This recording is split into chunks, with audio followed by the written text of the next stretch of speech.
నమస్తే welcome to our channel. YCP అధినేత Jaganmohan Reddy YCP party పైన పట్టు కోల్పోయారా? ఎప్పుడైతే జగన్మోహన్ రెడ్డి మాది ఉపరాష్ట్రపతి అభ్యర్థి అయినటువంటి ఎన్డీఏ కూటమి అభ్యర్థి అయినటువంటి రాధాకృష్ణన్కి మా సపోర్ట్ ఉంటుందని చెప్పారో అదే రోజు రాజ్యసభ సభ్యుడు అయినటువంటి మేడా రఘునాథ్ రెడ్డి ఖర్గే గారిని కలవడాన్ని ఏ విధంగా చూడాలి? ఇదే అంశం పైన చర్చించడానికి మనతో పాటుగా ఉన్నారు సీనియర్ జర్నలిస్ట్ డివి శ్రీనివాస్ గారు. నమస్తే సార్. నమస్తే. జగన్మోహన్ రెడ్డి ఎప్పుడైతే కూటమి అభ్యర్థి అయినటువంటి రాధాకృష్ణన్ గారికి ఉపరాష్ట్రపతి అభ్యర్థి అయినటువంటి రాధాకృష్ణన్ గారికి మా మద్దతు ఉంటుందని చెప్పారో అదే రోజు మేడా రఘునాథ్ రెడ్డి గారు వెళ్ళి మల్లికార్జున ఖర్గే గారిని కలవడాన్ని ఏ విధంగా చూడాలి? ఏంటి, ఒక పక్క ఎన్డీఏ అభ్యర్థికి మా సపోర్ట్ అని చెప్పి వైసీపీ చెప్తుంది, మరో పక్క రాజ్యసభ సభ్యుడు కాంగ్రెస్ నేతను కలవడాన్ని ఏ విధంగా చూడాలి? అంటే ఏంటి సార్ అసలు పార్టీలో ఏం జరుగుతుంది? జగన్మోహన్ రెడ్డిని తెలియకుండానే పార్టీ సీనియర్ నేతలు ఇలా రాజ్యసభ సభ్యులందరూ వెళ్ళి వేరే పార్టీ నాయకుల్ని కలుస్తున్నారా? ఏం జరుగుతుంది, ఏమంటారు మీరు? మేడా రఘునాథ్ రెడ్డి జగన్కి చెప్పి కలిశాడా? మల్లికార్జున ఖర్గేని చెప్పకుండా కలిశాడా? అంటే ఇప్పుడు ఒకే రోజు రెండు కీలక పరిణామాలు. ఉపరాష్ట్రపతి ఎన్నికల్లో ఎన్డీఏ అభ్యర్థి రాధాకృష్ణన్కి వైసీపీ ఎమ్మెల్యేలు ఎంపీలు ఓటేస్తారని ప్రకటించారు. మరి అదే రోజు మీ ఎంపీ వచ్చి ప్రత్యర్థి పక్షం ఇండియా కూటమి మల్లికార్జున ఖర్గేని కలవడం, పుష్పగుచ్చం ఇవ్వడం సంకేతం ఏంటి? గతంలో బాలశౌరి, వల్లభనేని బాలశౌరి వైసీపీ లోక్సభ సభ్యుడిగా ఆ రోజు ఉన్నటువంటి ఎంపీ రేవంత్ రెడ్డి తెలంగాణ సీఎంగా ఎన్నికయ్యారు. ఆయన పార్టీ ఇస్తే ఆ పార్టీకి వెళ్ళాడు. డిన్నర్కి అటెండ్ అయినప్పుడు మరి ఆయన పైన జగన్మోహన్ రెడ్డి ఫైర్ అయ్యాడని, బీఫామ్ రేవంత్ రెడ్డి దగ్గర తీసుకోమన్నాడని మీడియాలో కథనాలు. అంటే బాలశౌరి తర్వాత జనసేన పార్టీలో చేరిపోయాడు. ఇప్పుడు మేడా రఘునాథ్ రెడ్డి మరి ఇప్పుడు బీఫామ్ జగన్ ఇస్తాడా లేకపోతే ఖర్గే ఇస్తాడా? ఒక్కడే వెళ్తున్నాడా లేదు కట్టకట్టుకుని వెళ్తున్నారా? మళ్ళా ఇంకోసారి వైఎస్ఆర్ కాంగ్రెస్ పార్టీ రాజ్యసభ పక్షం నిట్ట నిలువుగా చీలిపోతుందా? మేడా రఘునాథ్ రెడ్డితో పాటు ఎవరెవరు అటు వెళ్ళే అవకాశం ఉంది? ఇప్పుడు గొల్ల బాబురావు వెళ్తాడా లేకపోతే అయోధ్య రామిరెడ్డి వెళ్తాడా? పరిమళ నత్వాని ఎటు అసలు ఆయన వీళ్ళ మనిషే కాదు. ఎందుకంటే గతంలో ఆయన వక్ఫ్ బిల్ అప్పుడు మనం చూసాం, అప్పుడు ఒక డ్రామా. జగన్మోహన్ రెడ్డి అదే ఏది లోక్సభలో ఒక డ్రామా ఆడుతున్నాడు, రాజ్యసభలో ఒక డ్రామా ఆడుతున్నాడు. ఆ రోజు వక్ఫ్ బిల్ విషయంలో ఏం చేశాడు? మేము వ్యతిరేకిస్తున్నాం అన్నాడు, ముస్లింలను నమ్మించాడు. లోక్సభలో మిథున్ రెడ్డో లేకపోతే అవినాష్ రెడ్డితోనో దానికి వ్యతిరేకంగా మాట్లాడిచ్చాడు. కానీ రాజ్యసభలో విప్పు అసలు జారీ చేయకుండా ఓటింగ్ అయిపోయిన తర్వాత విప్ ఇచ్చామని చెప్పటం, అక్కడ వైవి సుబ్బారెడ్డి ఒక డ్రామా, పరిమళ నత్వాని అసలు బీజేపీకే ఓటేశాడు.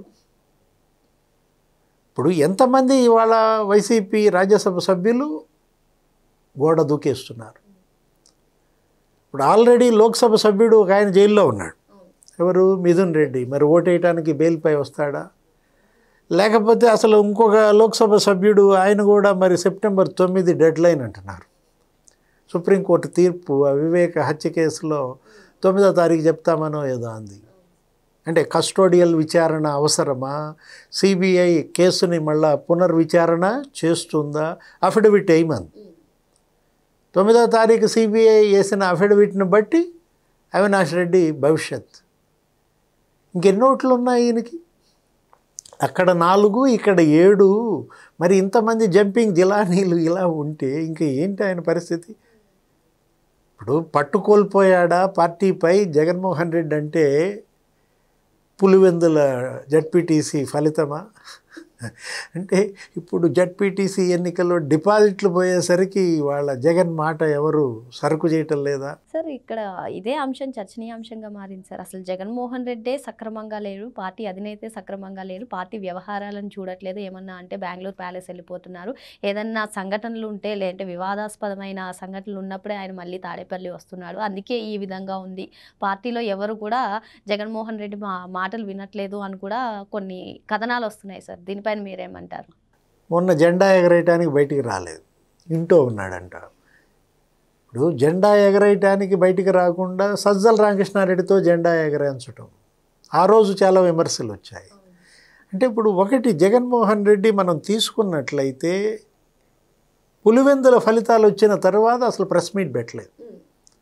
పెట్టకపోగా మరి ఆ జైలుకి వెళ్ళి పరామర్శిస్తానన్నాడు మిథున్ రెడ్డిని 25వ తారీఖు ఎప్పుడో. అది కాస్త రద్దు అంటున్నారు. అంటే నామోషియా? నామోషి పడేవాడు జగన్మోహన్ రెడ్డి ఎలా అవుతాడు? ఆయన జైలుకి వెళ్ళి కూడా నవ్వుతా అప్పుడు అటు ఇటు ఊపుకుంటూ బయటకు వచ్చి దండాలు పెట్టుకుంటూ సంబరాలు చేసుకున్నాడికి నామోషి ఏముంటుంది?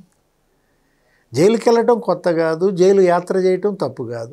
మనం చూసాం కాకాని గోవర్ధన్ రెడ్డిని మరి వెళ్ళి పరామర్శించాడు, పిన్నెల్లి రామకృష్ణారెడ్డిని పరామర్శించాడు, నెల్లూరు జైలుకే 2-3 సార్లు వెళ్ళాడు, లేకపోతే గుంటూరు జైలుకి వెళ్ళాడు, విజయవాడ జైల్లో వల్లభనేని వంశీని పరామర్శించాడు, అక్కడ నందిగామ సురేష్ని పరామర్శించాడు, ఇంతమందిని పరామర్శించాడు జైళ్ళకి వెళ్ళి. మిథున్ రెడ్డి ఎక్కువయ్యాడా? అసలు చెవిరెడ్డిని ఇంతవరకు ఎందుకని పరామర్శించలేదు? అంటే ఇప్పుడు పులివెందుల జడ్పీటీసీ పోతే ఇంత నామోషి పడుతున్నాడా? డిపాజిట్లు పోయాయనా ఈ బాధ, లేకపోతే 2 జడ్పీటీసీలు పోయినాయనా? అసలు భవిష్యత్తులో ఇక పులివెందుల్లో తను గెలవలేనన్న భయం వచ్చేసిందా? షర్మిల ఏమని తిట్టింది? అసలు ఇది బీజేపీ బీ టీం అంది. ఎప్పుడైతే రాధాకృష్ణన్ అభ్యర్థిత్వాన్ని బలపరిచారో ఈయన బీజేపీ బీ టీం అన్న షర్మిల ఒకటి ఎన్డీఏ ఇప్పుడు చంద్రబాబు మద్దతు ఇచ్చాడంటే ఈరోజు ఆయన వెళ్ళి ఢిల్లీలో రాధాకృష్ణన్ కలిశారు, మొన్న లోకేష్ వెళ్ళి కలిశారు, పవన్ కళ్యాణ్ వాళ్ళిద్దరూ ఏది తెలుగుదేశం జనసేన ఎన్డీఏలో ఉన్నారు. వాళ్ళది బహిరంగ పొత్తు. వాళ్ళ పొత్తుని ప్రజలు ఆదరించారు, ఆమోదించారు, గెలిపించారు. ఇక్కడ 4.0 చంద్రబాబు వచ్చింది, అక్కడ మోడీ 3.0 వచ్చింది. వాళ్ళ అభ్యర్థి తెలుగుదేశం అభ్యర్థి రాధాకృష్ణన్, జనసేన అభ్యర్థి రాధాకృష్ణన్ అని వాళ్ళు గర్వంగా చెప్పుకుంటారు, ఓట్లు వేసుకుంటారు. నువ్వు ఇప్పుడు అది షర్మిల అంటోంది అదే, ఏది వాళ్ళది బహిరంగ పొత్తు, నీది రహస్య పొత్త, చీకటి పొత్త, దొంగ పొత్త. ఇక్కడ అబాస్ పాలవుతున్నాడు, ఇక్కడ చులకనవుతున్నాడు. అంటే ఆయన ప్రతి అడుగు తప్పుటడుగులే. ఇప్పుడు ముందుకెళ్తే నుయ్యిలో పడతాడు, వెనక్కెళ్తే గొయ్యిలో పడతాడు. ఇప్పుడు అసలు పిడుగు పడింది పైన. చూసావా సిట్యుయేషన్ ఎట్టుందో? అటు నుయ్యి ఇటు గొయ్యి, ఏం చేద్దామా అని నుంచుంటే నీకు అసలు ఉరుములేని పిడుగు. ఏది ఆ పులివెందుల ఒంటిమిట్ట జడ్పీటీసీ ఫలితాలు.